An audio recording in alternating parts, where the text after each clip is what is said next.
আমার প্রিয় ভক্তরা, খ্রিস্ট আমাদের সাথে থাকুন, প্রভুর কণ্ঠস্বর প্রশংসিত হোক। আমি অরুণ পিয়াস মার্টি। আপনাদের সকলকে শুভেচ্ছা।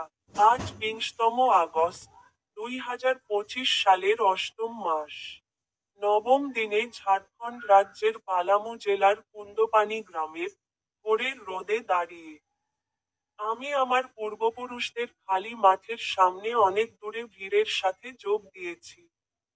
বাইবেলের তার একটি শ্লোক সম্পর্কে কথা বলুন। ড্যানিয়েল বইয়ের 2য় অধ্যায়ের শ্লোক নম্বর 22। তিনি গভীর এবং লুকানো বিষয়গুলি প্রকাশ করেন। তিনি জানেন অন্ধকারে কি আছে, এবং আলো সর্বদা তার সাথে থাকে। আপনাদের সকলকে শুভেচ্ছা। এখন আমার ইউটিউব চ্যানেলের স্ক্রিন বোতামে ক্লিক করতে ভুলবেন না।